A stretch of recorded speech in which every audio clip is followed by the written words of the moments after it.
நாங்கள் இந்த இடத்துல வந்து நிற்பது பெரிய அதிசயம். இது என் கணவர் என் பக்கத்தில், என் பேர் மரியா, என் கணவர் பேர் சேகர். நாங்கள் 18 வருஷமாக சத்ருவின் பிடியில் நாங்கள் சிக்கி தவிச்சோம். என் கணவருக்காக நான் ஆண்டவருக்கு விரோதமான விக்கிரகாராதனை பாவமெல்லாம் செய்தேன். நான் கிறிஸ்துவ குடும்பத்தில் பிறந்து இந்து குடும்பத்தில் பிறந்த மகனை திருமணம் செஞ்சுக்கினேன். அந்த திருமணத்தின் நிமித்தம் பாவம் நாங்கள் 10 வருஷம் குழந்தை இல்லாமல் இருந்தோம். அதுக்கப்புறம் ஆண்டவர் எங்களுக்கு ஒரு குழந்தையும் கொடுத்தாரு. அதுக்கப்புறம் 18 வருஷமாக இருக்குது சரீரத்தில் வியாதி. நாங்கள் எங்கெங்கேயோ போனோம், என்னென்ன செஞ்சு எத்தனையோ பாஸ்டருங்க எங்கள் வீட்டுக்கு வந்தாங்க. எத்தனையோ பாஸ்டருங்களை சர்ச்சுங்க சபைங்களை தேடி பிரேயர் ஆளுங்களை தேடி நாங்கள் ஓடணும். எங்களுக்கு எந்த இடத்துலையும் விடுதலை கிடைக்கல. எல்லாம் எங்கள் மாமியார் வீட்டு ஜனங்கள்லாம், நீ நம்ம குலதெய்வத்தை கும்பிடாதுன்னு ஏசப்பா கும்பிட்றதுக்கு ஆரம்பித்த, அதனால தான் அந்த பிரச்சனை, நீ குலதெய்வத்தை கும்பிடுன்னு சொன்னாங்க. அதனால் நான் அவங்க நிமித்தம் நான் விக்கிரகாராதனை பாவமெல்லாம் செய்து என் தேவனுக்கு விரோதமான பாவம் செய்தேன். அந்த பாவத்துக்கு எனக்கு ரொம்ப படிக்க தெரியாது, நான் 2வது கூட படிக்கலை. ஆனால் பாவத்தின் சம்பளம் மரணம் என்று நான் வாசித்திருக்கிறேன். பைபிள் கொஞ்சம் படிக்க எனக்கு ஆண்டவர் கிருபை செய்திருக்கிறாரு. அது மட்டுமல்ல, இந்த 18 வருஷமாக உபத்திரவம், என் கணவருக்கு வந்த உபத்திரவம் என்னென்னா, அவர் தனக்கு தானே பேசுவார். அவருக்குள்ளே ஒரு சத்துருவை பேசுகிற மாதிரி பேசுவார். இரவெல்லாம் தூங்க மாட்டார். அப்படி இருந்தது. நைட்டுக்கெல்லாம் யார் கூட பேசுகிற மாதிரி, யாரும் சண்டை போடுற மாதிரி பேசுவார். ஆனால் காலையிலனா எங்கன்னா வேலைக்கு போவார், பயிர் வேலைக்கு, அப்படிலாம் இருந்தோம். இப்போ கொஞ்ச நாளில் 3 வருஷமாக எங்களுக்கு அதிகமாக பிரச்சனையாச்சு. என் கணவருக்கு பைத்தியம் பிடிச்சிருக்குது அப்படின்னு சொல்லிட்டு எல்லாம் எங்கள் சொந்த பந்தங்கள்லாம் எங்களை ஏசி பேசி எங்களை எல்லாம் கைவிட்டாங்க. எங்களுக்கு ஒரு மகன், நாங்கள் 3 பேரும் தற்கொலை செஞ்சுக்கணும், வேறு வழியே இல்லைன்னு சொல்லிட்டு நாங்கள் முடிவு பண்ணியிருந்தோம். இவருக்கு பைத்தியம் முடிச்சுக்குதுன்னு வேலூரில் பாகாய் ஹாஸ்பிட்டலில் 3 வருஷமாக மாத்திரை வாங்கி கொடுத்தேன். நான் என்னால் பஸ் ஏறி போக முடியல, என்னால் மாத்திரை வாங்கி கொடுக்க முடியல. ஏசப்பா எனக்கு விடுதலை கொடுங்க, என் புருஷனை தொடுங்க, யார் மூலியமா எங்களை தொட போகிறீங்க சாமி, எங்களுக்கு விடுதலை கொடுக்க போகிறீங்க, எங்கள் துக்கெல்லாம் எப்போ சாமி மாறும்னு நான் கேட்டுன்னு இருந்தேன். நவம்பர் மாதத்தில் எங்கள் சபை பாஸ்ட்டு, நாங்கள் சமாதான பிரபு சபைக்கு போகிறோம். எங்கள் சபை பாஸ்ட்டு சொன்னார், இதுக்குன்னு ஒரு நாளைக்கு உபவாசம் எடுத்து வீட்டில் ப்ரேயர் வைக்கலாம் அப்படின்னு சொன்னாங்க. சரின்னு சொல்லிட்டு நான் டிசம்பர் மாதத்தில் 10ஆம் தேதி அப்படி ப்ரேயர் வைக்கலான்னு வச்சாங்க.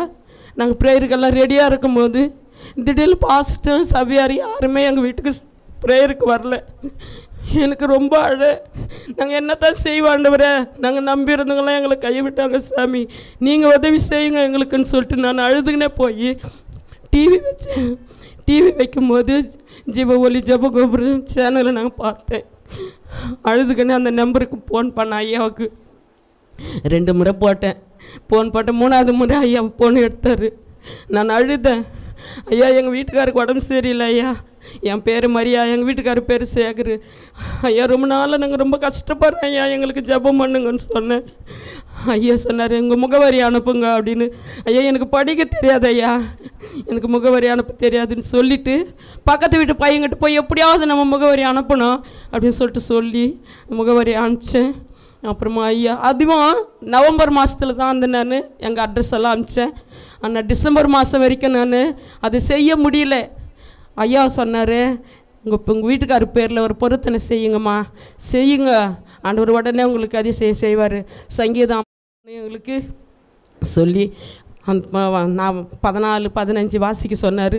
இதை வாசி, அவர் பேரில் நீங்கள் பொருத்தனை செய்யுங்க, அந்த பொருத்தனையை செலுத்துங்க, ஆண்டவர் அந்த மகனுக்கு விடுதலை கொடுப்பாருன்னு சொன்னார். ஆனால் எங்களுக்கு முடியல. நவம்பர் மாதம் முழுவதும் எங்களால் முடியல. டிசம்பர் மாதத்தில் கிறிஸ்மஸ் 10 நாள் இருக்குது. நாங்கள் அழுதுன்னு நானும் எங்கள் பையனும், நீ வேலைக்கு போயிடுறப்பா, என்னால் இரவும் பகல் என்னால் முடியல, எந்த நேரமும் அழுவாருங்க. கேட்டால் சின்ன குழந்தை மாதிரி அழுவார். கேட்டேன்க்கா, என்னை எங்கேயும் இட்டுமே பார்க்க மாட்டேன்றீங்க அப்படின்னாரு. நான் செய்த விக்கிரகாராதனெல்லாம் போதும் உன் நிமித்தம், நீ செத்துட்டா கூட பரவாயில்ல, நீ செத்துறீல்ல நான் செத்துடுறேன், நம்ம பிள்ளையாவது நல்லா இருக்கட்டும், நம்ம நிமித்தம் நம்ம பிள்ளை படுற துக்கம் பாரு. 29 வயசு பையன், அவனுக்கு இன்னும் ஒரு நற்காரியம் கூட செய்ய முடியல, நம்மளால நம்ம புள்ள படுற வேதனை பாரு நான் சொல்லி அழுதேன். அப்புறமா எங்கள் பையன் வேலையிலேருந்து வந்ததும் சொன்னேன் நான், ஒரு சின்ன குழந்தைய மாதிரியே லெட்டின் பாத்ரூமெல்லாம் உள்ளே இருந்து வெளியே பாத்ரூமுக்கு போவாங்காட்டி பண்ணுவார். நைட்டும் பகலும் நான் அழுதுன்னு ரொம்ப கஷ்டப்பட்டேன். அப்புறம் என் பையன் சொன்னேன்ப்பா, என்னப்பா பண்ணிட்டோம், எப்படிப்பா அப்படியே இருந்தால் நீ போயிடுறியப்பா வேலைக்கு, நான் கஷ்டப்படுறேன்ப்பா நைட்டும் பகலுன்னு சொன்னேன். அம்மா என்ன பண்ணலாம் சொல்லு அப்படின்னு. ஒன்றும் வேணாப்பா, நான் ஐயாவுக்கு ஃபோன் பண்ணுறேன், ஜீவ ஒளி ஜபகோபுரத்துக்கு ஃபோன் பண்ணுறேன், ஐயா என்ன சொல்கிறாரு, நம்ம திராணிக்கு தக்கவாறு நம்ம செய்யலாம் அப்படின்னு சொன்னேன். சரிம்மா உடனே செய்யுன்னு சொல்லிட்டு அப்போயே அந்த நிமிஷமே நாங்கள் அந்த பொருத்தனை ஐயாவுக்கு ஃபோன் பண்ணி, ஐயா நாங்கள் செய்கிறோம் அந்த பொருத்தனை பண்ணுறோம் அப்படின்னு சொல்லி பண்ணி பொருத்தனை உடனே செஞ்சோம். மறுநாள்லேருந்து ஆண்டவர் என் கணவருக்கு பூரண விடுதலை கொடுத்தாரு.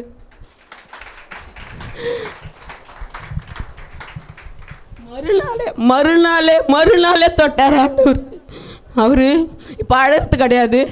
3 வருஷமாக பாகாயம் ஹாஸ்பிட்டலில் மாத்திரை, அவருக்கு மனநோய், அவருக்கு பைத்தியம்னு சொல்லிட்டு மாத்திரை கொடுத்தாங்க. அந்த மாத்திரை போட்டால் கூட தூங்க மாட்டார், நைட்டுக்கெல்லாம் அழுவார், பகலுக்கெல்லாம் அழுவார். ஆனால் நாங்கள் அந்த பொருத்தனை பண்ணி செஞ்சோம். உடனே ஆண்டவர் விடுதலை கொடுத்தாரு. ஐயா கிட்ட நான் சொன்னேன், ஐயா அப்படின்னு ஃபோன் பண்ணி நான் சொன்னேன். ஐயா ஃபோன் எடுத்து தான், நாங்கள் சிஸ்டர் பிரதர் எப்படி இருக்கிறாரு அப்படின்னு. எங்களுக்கு பெரிய சந்தோஷம், ஐயா நல்லா இருக்கிறாரு ஐயா, கொஞ்சம் பலவீன ஐயா, அவ்வளோதான் ஐயா அப்படின்னு சொன்னேன். சரிம்மா அப்படின்னு சொல்லிட்டு ஐயாவும் எங்களுக்கு ஃபோன் மூலியமாகவே எங்களுக்கு ஜபம் பண்ணி எண்ணெய் ஜபிச்சு கொடுத்தாரு. நாங்கள் அதை பூசணும், எங்கள் வீட்டுக்காருக்கும் பூசி, நானும் எங்கள் பையன் 3 பேருமே பூசிக்கணும். இது மூலியமாக எங்களுக்கு கிடைச்ச அதிசயம், அற்புதம். அநேக பேர் எங்கள் ஊரில் நிறைய பேர் இது மாதிரி பிரச்சனையில் இருக்கிறாங்க. அவங்களுக்கெல்லாம் ஆண்டவர் விடுதலை கொடுக்கணும், அவங்களுக்கெல்லாமா நாங்கள் சொல்லின்னு இருக்கிறோம். இப்போ எங்களுக்கு சுகத்தை பலத்தை கொடுத்து ஜீவனோடு எங்களை இந்த இடத்துல கொண்டு வந்து நிறுத்தினார். நாங்கள் நேற்று 2 மணிக்கு ட்ரெயின் ஏறினோம். நாங்கள் வரும் வழியெல்லாம் பிரச்சனை, எங்களுக்கு ட்ரெயின் 1.5 மணி நேரம் லேட்டு, பஸ்ஸு வந்தால் பஸ்ஸு கிடைக்கல, எங்களுக்கு எத்தனையோ பிரச்சனை, போராட்டம். நாங்கள் வந்த ட்ரெயின் நைட்டு 1 மணிக்கு ஒரு பக்கம் அப்படியே சாஞ்ச மாதிரி ஆயிடுச்சு. 1.5 மணி நேரம் நின்றுச்சு ட்ரெயின். ஆனால் அத்தனை பிரச்சனையில் இருந்து என் தகப்பன் எங்களை இந்த இடத்துல நேர்த்தியாக கொண்டு வந்து நிறுத்தினார். என் தகப்பன் செஞ்ச நன்மைக்கு அளவே இல்லை. ஆண்டவர் செய்த நான் இந்த 18 வருஷமாக நான் பட்ட உபத்திரவம் அநேகம். ஆனால் எங்களுக்கு உபத்திரவம் வந்த போதெல்லாம் எங்களை ஆண்டவர் தூக்கி ஏந்தி சுமந்து எங்களை தாங்கி தப்பி வித்து வழி நடத்துகிறார். எங்கள் சொந்த பந்தம், எங்களை என் தாய் தகப்பன் சகோதரன் சகோதரிங்க எல்லாம் எங்களை கைவிட்டாங்க. எங்களை என் புருஷனை கூட பிறந்தவங்க அக்கா தங்கச்சி அண்ணன் தம்பி இன்றைக்கெல்லாம் ரோட்டில் மண்ணில் பத்துன்னு பிறண்டுன்னு எங்கள் வீட்டுக்காரர் அழுதுந்தால் கூட என்னன்னு கேட்க மாட்டாங்க. அப்படியே பட்டவங்கெல்லாம் இன்றைக்கி எங்களை தேடி வரும்படி ஆண்டவர் கிருபை செஞ்சுருக்கிறாரு.